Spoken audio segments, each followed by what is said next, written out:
despite all that, the biggest chat was, is that Alexander Isak's agent in the crowd? I'm sure you got wind of this, and there was chat above social media that for incomings, we were always going to talk about the Alexander Isak situation, but you've probably seen it, photos galore. Isn't it, Alexander Isak's one of his two agents? Everyone's speculating at the moment, aren't they? Well, one thing I can say, so I don't know if Isak's agent was there yesterday. I wasn't able to spot him, so can't really stand that up. I did see the rumour, that suggestion, but one thing I can say is I don't believe that man is him, because I'm pretty sure that's James Featherstone, who works for Omnisports and is Will Wright's agent. And I think I saw that guy laughing and joking with a guy who looked very much like Will Wright's dad. So I'm pretty sure that is who that is, James Featherstone from Omnisports. So I think we can at least say that man isn't Alexander Isak's agent. Now, whether he might be sat elsewhere in the stadium, he could have been up in hospitality or whatever, I'm not 100% sure. On that, I would maybe say it doesn't feel massively Liverpool to have that happening while this saga's ongoing. I mean, the messaging from their side is trying to kind of, they don't really want to be talking about this situation a lot, do they really? It's becoming a bit of a circus already, and Liverpool don't want to throw fuel on the fire. They're trying to act respectfully, so having the player's agent there when you can just do these negotiations over the phone or whatever, I don't know. I'd be a little surprised if that was the case. But as I say, probably the only thing I can guarantee, I don't know if he was there or not, but that's not him. I can say that much. Fair enough. So maybe the Liverpool episode of Where's Waldo has still got time to evolve. And I mean, you mentioned the circus. It's hard not to sort of obviously reference that, because even the Geordie Journo side are very much now that it feels that if Newcastle can get striker or strikers plural in, and Benjamin Sesko obviously had the Ornstein bomb last night, although in the last hour there's talks that Manchester United have made a bid at the same time as well. There does feel almost an inevitability if Newcastle, or when maybe Newcastle get these forwards in, that bid's going to follow and the dominoes all fall, so to speak. Yeah, 100%. I think we're seeing now clearly that Newcastle have accepted the fate a little bit with Isak, and there's no point trying to keep a player who's unhappy. But of course, they also have to replace him in some way. And this Sesko one is a little bit concerning, isn't it? I've seen David Ornstein now putting out that story in the last 5 minutes that United have made an offer. So I think from a Liverpool perspective, that's a touch concerning maybe, because, if he does prefer Old Trafford, then, bad news for Newcastle, probably bad news for Liverpool as well. I think, Newcastle do have alternative striker targets. So, Watkins has been spoken about, hasn't he? Gonzalo Ramos. But do those players want to join? Do Newcastle think they are enough to replace Isak? I'm not entirely sure. I don't cover Newcastle, so I haven't got a clue. But we'll have to see how that plays out. And are they in a desperate enough situation with Isak where there's no chance of him staying for another few months or whatever? Again, not stuff that's really easy to kind of find out from a Newcastle perspective. So we'll have to see. I think the easiest route for everyone, or certainly the easiest route for Liverpool, is if Sesko agrees to go to Newcastle, because I think profile-wise, they could sell it to themselves as he's not a bad replacement at all, given his profile. But I think this is a bit of a slightly kind of worrying development. I'd say that United are now firmly in for him. So we'll see what choice he makes. I mean, if I was the player's agent, by the way, I wouldn't be advising him to go to United, because they're shambles and I don't think they'll be much better next season. But, it's the allure of Manchester United, isn't it? So we'll see. Yeah, and you probably know which one of those is going to pay the stupidest wages to a young talent as well. So we'll see if that factors into it. I mean, for the Liverpool point of view, and when that first bid gets made last week and then naturally it gets turned down, you'd have clocked this. There seemed to be the briefing from the Liverpool side. That was it. They were going to walk away, but that was never going to be the case, wasn't it? It was just another link in the chain to keep the process going.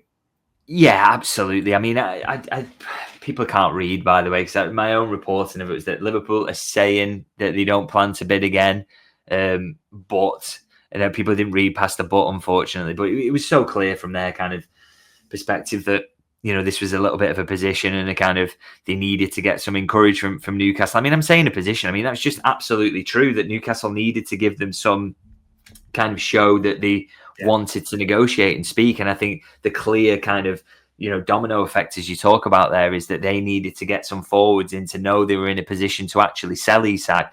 And they're still not there. They're still not in a convincing position with Seshko. So, still waiting for that. But it's clear, isn't it, that if Newcastle do get that done, or they get a striker over the line, then Liverpool will come back with a bid for Isak. And I think the clear direction of travel, in my opinion, is that Isak does end up at Liverpool. But as I say, in terms of just making that a bit easier, it would be nice if Manchester United fell out of this race for Seshko and Newcastle United could get it wrapped up, not least because they've been rejected by about 10 strikers this summer as well. Yeah, that's not been a good sign. And as you said, that David Ornstein tweet in the last sort of 10 minutes, Man United believe that the striker favours Old Trafford. So let's say, fingers crossed, that is wrong. But we'll have to see what happens today. For all the positives of this summer and all the good things in terms of incomings, the defender chat seems to have been the one that's lingering on. And there's no new centre-back arrived at Anfield since Jarell Quansah's departure around a month ago or so. The Marc Guéhi story, I mean, that seemed really hot at one stage, but maybe a way of putting it, it seems almost stalemate. And then obviously Paul Joyce had the other day that Newcastle may go back in. It seems to have gone cold, this link. Yeah, I think it's just kind of a waiting game at the moment. I think Liverpool, as far as I'm aware at least, is still absolutely there for him. Obviously, Newcastle may go back in and that adds competition, but I've had no indication whatsoever that Liverpool are out of the race, as we speak today. It's just a case of, I think they are leveraging that pressure that's on Crystal Palace about losing the player for free. So, that pressure grows, doesn't it? As the window gets closer to its end, that will be 1st of September. So, again, there's a feeling that maybe Crystal Palace's asking price is coming down from where it was a couple of months ago. And they will be, quite keen to sell, because losing the player for free from a financial perspective for them is not great, is it? So, we're just waiting really for a breakthrough, for someone to blink, really. And, if Liverpool can't get Guehi, I think they will go for that younger profile we've discussed before. But we're still in a situation where Guehi is very much in play and a possibility for Liverpool. So until that's not the case, don't really have to think about alternatives. But obviously the key is for Liverpool that at least before the window ends, that they've got someone in, and Guehi at the moment still looks like the main target for that. And you mentioned alternatives there. I mean, you've talked before about, I think it's Leone, it's pronounced, the youngster at Parma. There's been Kouliarakis mentioned, I think it's pronounced. There's that profile, the 18 to 24. I think the one thing we can be certain is before the summer ends, at least one centre-half is arriving at Anfield. Yeah, I'd be amazed if they don't, really. I know it's something people are panicking about, but I really would be surprised if they didn't sign there. That's the clear kind of intention from the recruitment staff. And Slot himself has said we haven't replaced Jarell Quansah yet. So, he clearly wants someone as well. So, I'm not too concerned about that yet. And I don't think I will be until we get much later in the window. And Liverpool's recruitment staff are pretty keen to get one in. And I suppose because people, and it's already jumped to in the chat, I know we've talked before about one centre-half, two centre-halves, but people are naturally looking, aren't they, and thinking, well, last night, Ibu was the only senior centre-half. You had Endo there, you had Robbo and Trey Nyoni. Yes, there's Joe Gomez, but there's always going to be a big question mark around his fitness. But it does feel like, barring a change of structure in the way we do things, it's likely to be one, even if people want to. Yeah, just still really can't see them signing two. I just think, they only use two at a time. Yes, it's a bit of a pain when you get in a situation like last night where, all of a sudden Gomez and Van Dijk are missing and it looks really thin, but they're going to add one more in. So that will, make things better. And then, of course, then you've got Endo as your fifth choice. So I think he's perfectly capable of playing centre-half as Liverpool's fifth choice, particularly when they only use two. And I know Gomez's injury record means that people want another one. But the reality is you're just not going to sign someone who's, just to account for the fact, not least because of the wages and all those issues, who, when you've got everybody fit, someone's just not even making the squad. That's just not a passable situation. And I think the fact that, Endo is probably going to struggle even more for minutes in midfield with that competition we spoke about being added to by Wirtz playing in the attacking midfield role. There are minutes for him there at centre-half. So, League Cup games, does he come in and play there? alongside whoever's out the team at the moment. That I think that's the ideal scenario in terms of keeping everybody happy. And as I say, I think he's a very, very good option there as well. So, Endo is fifth choice with those four ahead of him. I think we'll be perfectly fine personally.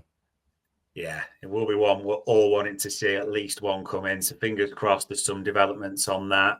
And I suppose in terms of young forwards, before we get to Will Wright, it just seems to have gone quiet on the board around Fofana, Rodrigo, another, bar the Isak developments, which we're all, of course, waiting for. It does feel silent. And maybe it is because of young Rio and others across that extra forward coming in, doesn't it? Yeah, again, I'm just getting the impression, and it's something I wrote about on my Substack. If people want to subscribe and read that, this week, about the idea that I just think Isak would be the final addition in terms of the front line, really, and I'd kind of be surprised if not, because what's being talked up a lot behind the scenes is the fact that there's versatility amongst that attacking lineup. Wirtz can play on that left-hand side, so you're not too reliant on Ngamoa, and also that might suit you in certain games to have a Szoboszlai, McAllister, Gravenberch, really solid midfield, or Curtis Jones in the mix there, or even Endo, of course. So pushing Wirtz into the forward line from time to time, using Frimpong as cover for Salah. So they feel like they've got options there. And of course, the four that they would have as the senior options are undeniably elite. And I would also say Ngamoa is way further along in terms of his development than we maybe expected coming into this. So they would say that's enough. I get the feeling that that's what they feel will be enough. So, if that proves to be the case, the proof will be in the pudding. But, to me, it doesn't look like a bad set of options at all. Yeah, injury dependent. It does look at decent options, no two ways about it. And I mean, the young lad's on the screen, I think he came on the pitch last night, Will Wright. He looked 12 years old, basically, didn't he? And he nearly had a glory moment when Chiesa slipped him in. This seems to be a good transfer for the youth team. We've beaten Arsenal, but I think the way Liverpool are briefing it, Will Wright is not expected to play any senior part this season. It's Rob Page and under 21s, it seems, for him.